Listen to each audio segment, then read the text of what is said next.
बिस्मिल्लाहिर्रहमानिर्रहीम। एक बहुत इंपॉर्टेंट पॉइंट आपसे डिस्कस करना चाह रहा हूँ इस वीडियो में कि रीफ़ंड जो पर्सन क्लेम करता है एफबीआर से, क्या उसका फाइलर होना ज़रूरी होता है या नॉन फाइलर भी रीफ़ंड को क्लेम कर सकता है।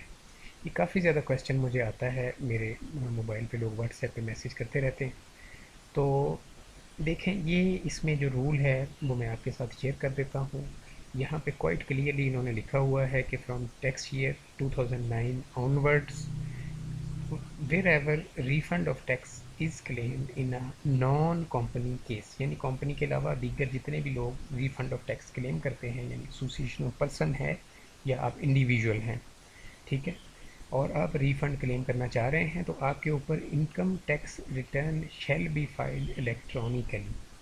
ठीक है जी। तो सबसे पहले इनकम टैक्स रिटर्न आपने इलेक्ट्रॉनिकली फ़ाइल करना आपके ऊपर मैंडेटरी है, लाजमी है, ठीक है।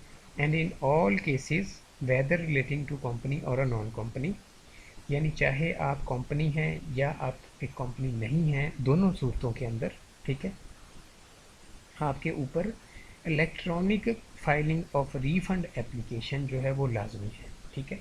यानी कि चाहे आप कंपनी हैं या आप कंपनी नहीं हैं, दोनों सूरतों में, इन ऑल केसेस हम कह सकते हैं कि तमाम केसेस के अंदर electronic filing of refund application जो है वो लाजमी है, कि रीफंड एप्लीकेशन जो है उसको इलेक्ट्रॉनिकली फ़ाइल करना है IRIS के थ्रू, ठीक है, मैनुअली फ़ाइल नहीं होगी।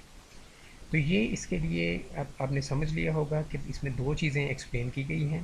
पहली चीज़ ये एक्सप्लेन की गई है कि रीफ़ंड जिन्होंने लेना है, ठीक है, और वो कंपनी के अलावा कोई और हैं, तो उनके ऊपर इनकम टैक्स रिटर्न फाइल करना पहली चीज़ है, लाजमी है, ठीक है, यानी वो फाइलर होंगे तो रिफ़ंड क्लेम कर सकेंगे। दूसरी चीज़ इसमें ये एक्सप्लेन की गई है कि जो रिफ़ंड को लेने का तरीक़ाकार क्या है। तो इन ऑल केसेस, हर, चाहे आप कंपनी है, चाहे इंडिविजुअल हैं, चाहे एसोसिएशन ऑफ पर्सन है, आपको रिफ़ंड लेने का एक ही तरीकाकार बताया गया है, और वो ये है कि electronic filing of refund application IRIS के थ्रू आपने फ़ाइल करनी है, ठीक है। ये दो चीज़ें हैं बहुत इंपॉर्टेंट रिफ़ंड के हवाले से।